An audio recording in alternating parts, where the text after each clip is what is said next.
Kaya kung gusto niyo pong makipag-usap sa amin ng pribado, handa po kaming makinig sa inyo.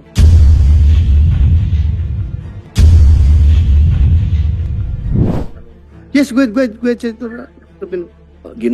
Ginoong Jeffrey, magandang hapon po. Yes po. Kayo po ba ni Mr. De Castro, ano po ang relasyon ninyo? Very close po ba kayo na employee-employer? Ganun po ba ang ano nyo? Close po ba kayo? May mga personal kayong mga sikreto na nalalaman tungkol sa kanya? Wala po, Your Honor. Hindi nyo po nakikita? Wala po kayong nakikita? Wala po.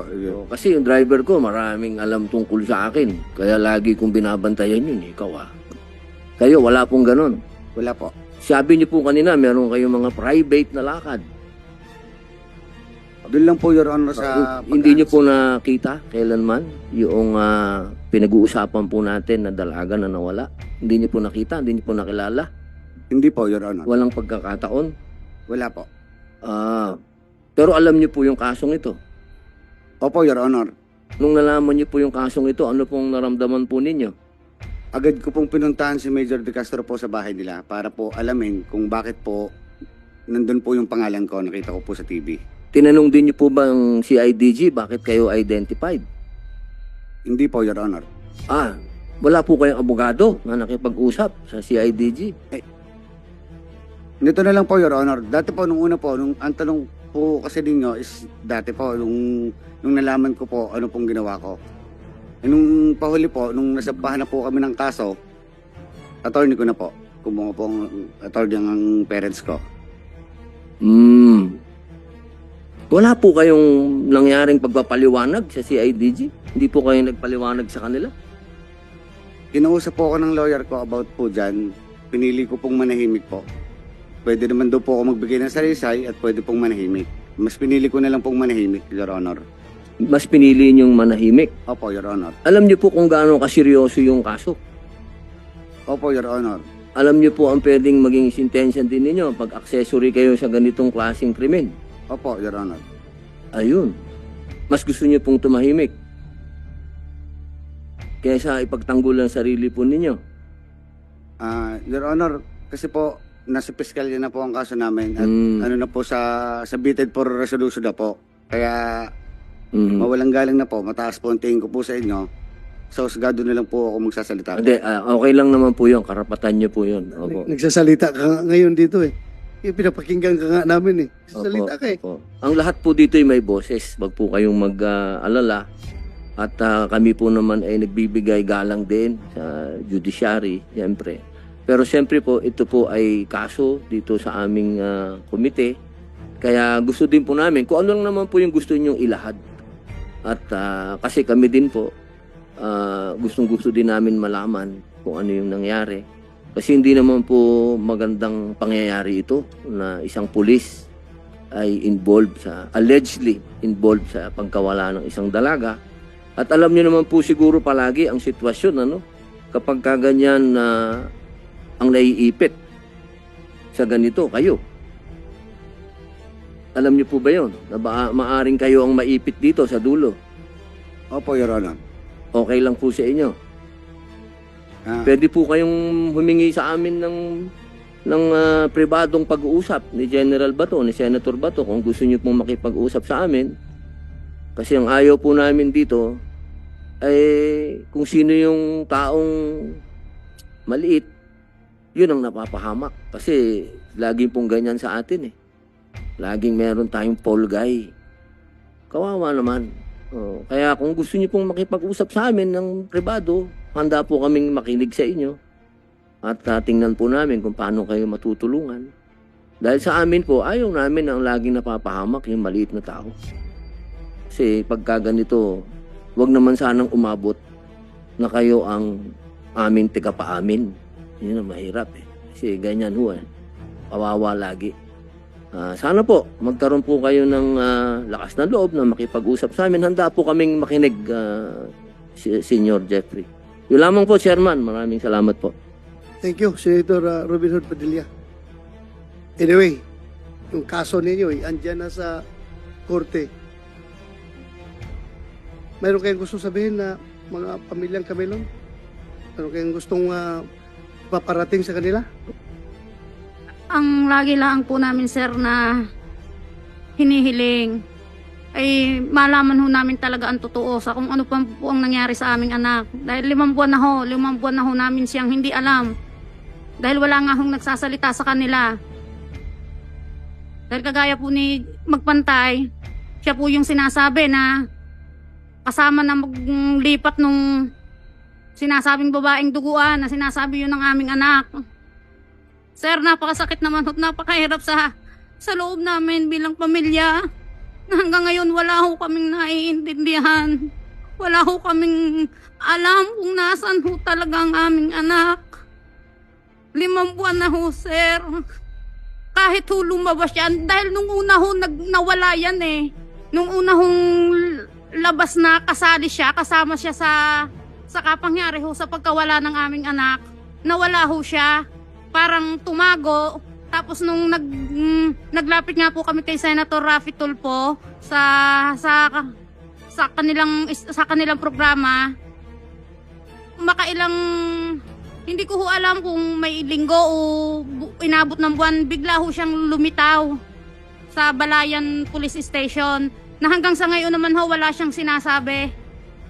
Pero yun ho ang sinasabi ng mga witnesses po ng CIDJ na siya yung nakita na nagmamando ho doon sa mga tao na naglilipat ho doon sa babaeng duguan. Sir, hindi ho namin alam kung ang babae ho bang yun talagang ang aming anak. Kailangan ho naming malaman. Kailangan ho naming maintindihan kung nasaan ho ang aming anak. 5 buwan na ho, sir. Hindi ho namin alam kung nasaan. Mahirap ho sa amin pero pinaglalabanan ho namin dahil kami ho'y naasa na magkakaroon ho ng linaw ang aming problema na ito. Hanggang sa umabot na nga po dito sa Senado ang kaso na ito. Kaya nahingi ho kami talaga sa inyo ng tulong. Kung paano ho namin malalaman kung nasaan ho talaga ang aming anak. Magpantay. Hindi ka ba nakonsensya sa naramdaman ng ina ng babaeng nawawala? Ikaw ang tinuturo na nagbitbit nung sugatan na babae. Eh kung saan naman yung babae niyo ngayon, kung ikaw yung talaga nagbitbit, tulungan nyo naman, may balik yung katawan doon sa pamilya. Kawawa naman yung ikaw, pamilya ka rin eh. Hanggang kung ikaw ba may mamamatay na tao na membro ng pamilya tapos hindi may balik yung labi, mapapalagay ka kaya? Siguro hindi ka mapapalagay, di ba? So ikaw tinuturo ngayon. Alam mo kung saan yung babae na bit-bit mo na duguan? Kung nasaan na ngayon? Hindi ko po alam, Your Honor. Hindi mo alam. Hindi po ako yung nakita ng 2 witness, Your Honor. Hindi ikaw. Yes po.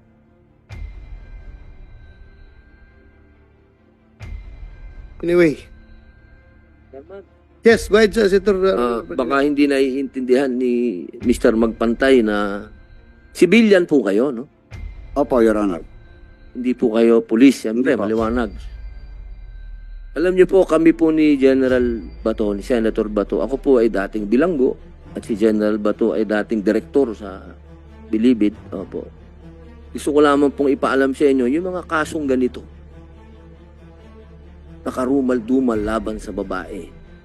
At pag kayo po ay nakulong, kayo po ay napatunayan na nagkasala at ginawa niyo po ito at kayo po ay walang proteksyon,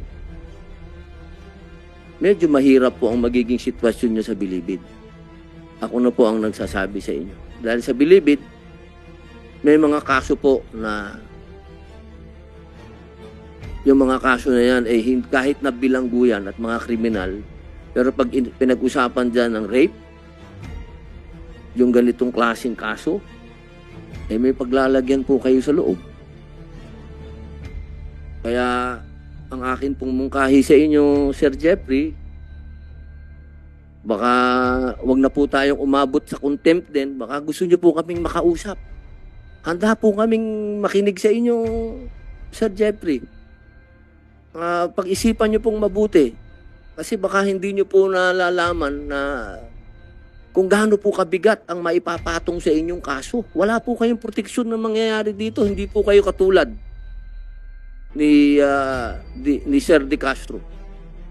Na yan, pulis yan. Pag yan nakakulong, definite yan, meron niyang proteksyon sa loob. Kasi may mga pulis din doon na nakakulong. Merong building na kukuha dyan. Sa inyo, wala. Pag-isipan nyo pong mabuti.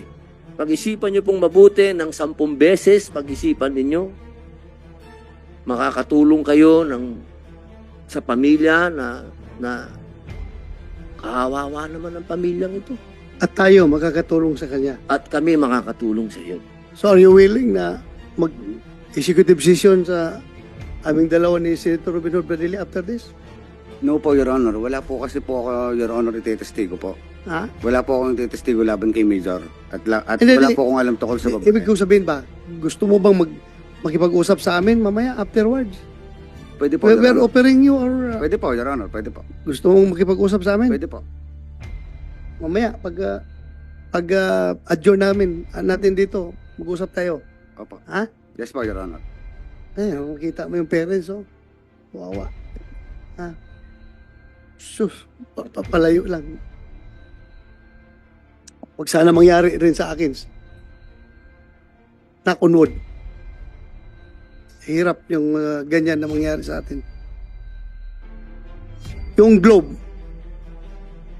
Kaya kayo pinatawag namin dito dahil nga merong kayo ba? Merong si NBI? Merong kuha ng NBI? May warrant kayo to disclose computer disclose, data. computer data? Yes, sir. Meron Mr. kayo? Chair. Anong binigay? Nag-comply ng Globe? Not complete, sir. Partially, sir. We have the Globe Telecom already submitted as the call logs and the SMS logs, yung text messages logs, sir. Yung logs po, yung mga oras po at saka yung lugar kung saan nagkaroon ng mga exchange of text messages between Major Alan De Castro and Catherine Camilon on the night she disappeared, Mr. Chair. So meron na silang binigay? Meron na po. Ang wala po, sir, sana na hinihingi namin ay yung content ng text messages, yung SMS po. Kasi doon po namin malalaman ano ba yung mga nagiging usapan along the way. Again, we will hear from Globe. What's your position on that? Ang binigay lang doon ninyo, mga call data records, and again, yung content ang kailangan. Kaya kayo binigyan ng warrant to disclose computer data. Yes, magandang hapon po, Mr. Chairman. As disclosed by NBI, we complied with the warrant to disclose computer data. Ang binigay po namin ay lahat ng data nasa sa aming posisyon. Lahat na pwedeng ibigay na aming kinokolekta. As far as content of text messages, yes, we sympathize actually with the parents and the victim. Actually, we deeply sympathize with them, but ang katotohanan at gaya ng nasabi ko nung isang hearing, katulad ng isang kasong ganito, ay hindi po kami nag-store ng text messages. Maraming kadahilanan po yan, no? Isa, financial, technical, and legal. Sa financial, napaka-mahal po na magkaroon ng storage ng mga text messages na milyon, actually billion, dahil tayo po ang text capital ng mundo. Napakadami po yan. Pangalawa, sa technical naman is it will actually slow down the network, and then there's even doubt if we can procure equipment that will intercept messages from the sender to the receiver. Kasi po kami, para lang po kaming yung postal agency. We deliver itong mga messages from the sender to the receiver. We do not store, we do not copy those messages in our system. So ganun lang po ang amin. Pero gaya ng nasabi ko, actually there's a way of getting the content either from the cell phone of the sender or from the cell phone of the receiver. Meron pong digital forensics na tinatawag na ma-recover yan. Actually, after that hearing po noong nakaraan, nalaman ko po nga actually kahit ma-delete or ma-restart, pwede pa pala po ma-recover yung content po ng cellphone na yon. So, ganun po. And So, andyan bang cellphone nung biktima? Wala sir, kasi dala po nung Catherine Camilo na night. Nung namatay? Opo. Nawala siya? Nawala na rin po yung signal after that. Yung cellphone nung Biktima. akusado, nakuha niyo? Number lang sir. Number. Apo. Yung physical mismo na cellphone. Wala po. Kayo, Jack, nakuha niyo? Negative, sir. Cell phone Negative. unit. Negative, sir.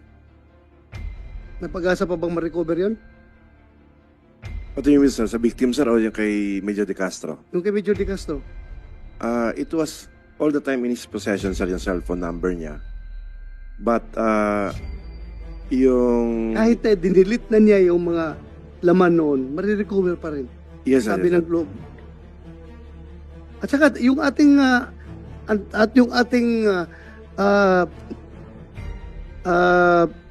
anti-cybercrime group, may capability niyan na ma-recover yan.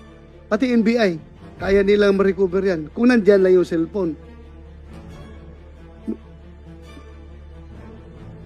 Wala sa possession namin, sir, yung cellphone ni Alan.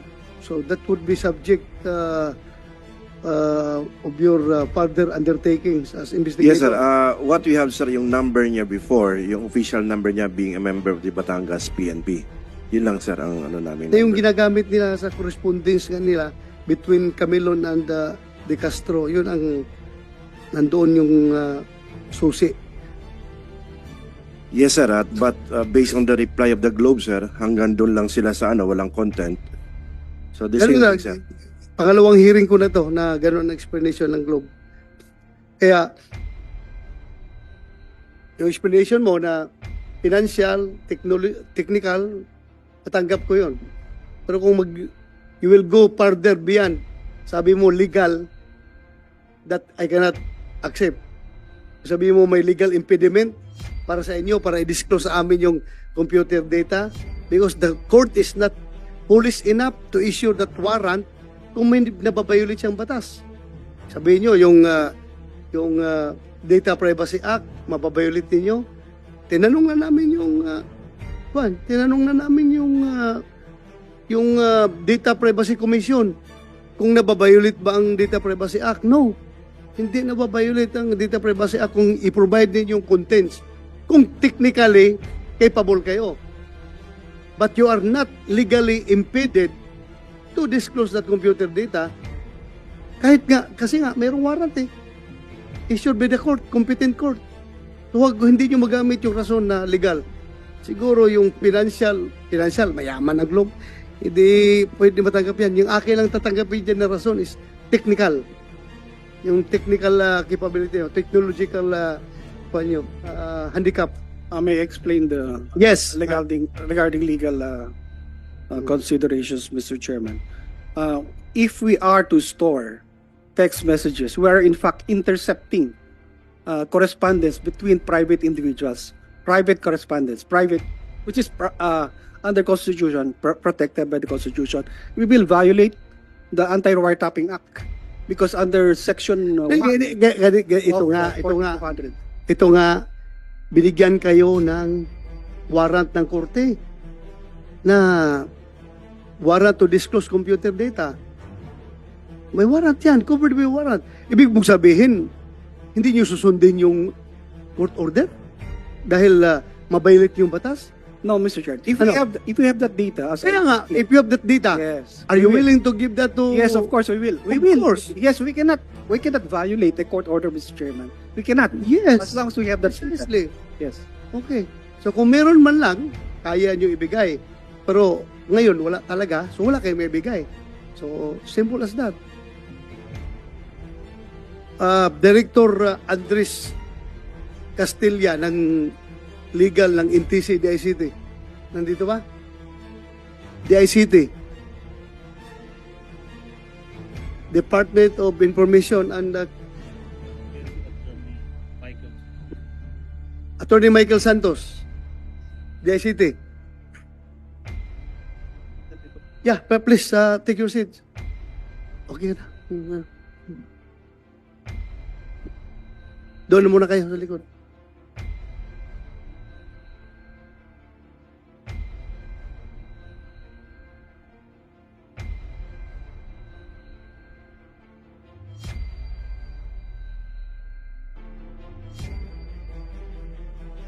Attorney, as far as you, ilang taon ka na dyan sa DICT?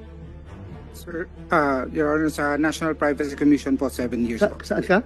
National Privacy Commission po. National Privacy Commission. Ah, hindi ka pala sa kwan. National Privacy Commission. Yes, Sir. So, ikaw ang pinadala ng DICT. Ng Privacy Commission po, in behalf of the ICT.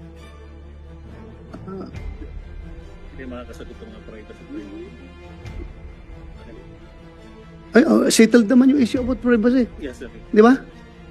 Very clear naman yun na last hearing, yung previous hearing pa, na wala kayong objection dyan sa data, walang violation ng Data Privacy Act, yung in-issue na warrant ng korte.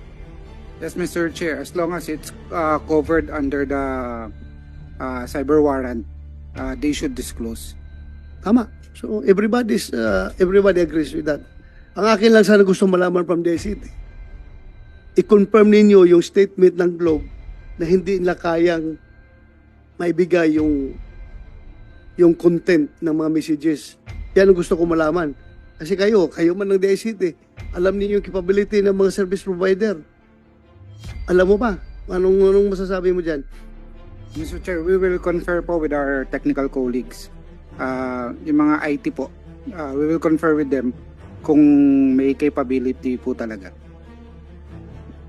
Globe, huwag kayong magtampo sa amin, ha? We just want to, alam mo na, we are investigating here, so we want confirmation from other sources. Ikaw lang naman, isang source ka lang. Yes, Mr. Chair. I think we should also invite the other telcos, Mr. Chairman, Okay. to confirm if they also have that capability. Yes, Just to as far as Globe, settle the matter once and for all, di ba? Kasi yung palaging issue sa inyo, yung content na hindi nyo kayang ibigay. Problema tayo. So, alas 3 na, tinatawag na kami, magsisisyon na daw kami doon.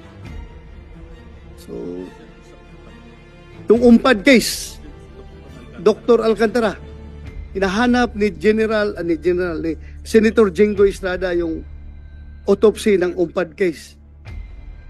Yes, Your Honor. I already submitted my autopsy report with the National Bureau of Investigation for compiling. So briefly, can you explain that? So I'm good afternoon, sir. I'm Dr. Jan Allen Alcantara. I am a medical legal officer of the National Bureau of Investigation. I'm the one who performed the post autopsy of John Francis Lucero Ompad, and the diagnosis or the cause of death of Mr. Ompad was gunshot wound to the chest, sir. And I was able to recover a slug during our autopsy, and I submitted it under on our ballistics division for further analysis, sir. Anong caliber? This is the FILD or the ballistics report of the National Bureau of Investigation. Findings and conclusion. Examination made on the evidence bullet marked NA revealed that it is a deformed caliber 9mm copper-jacketed bullet and was fired through the barrel of a caliber 9mm firearm with riflings twisting to the right.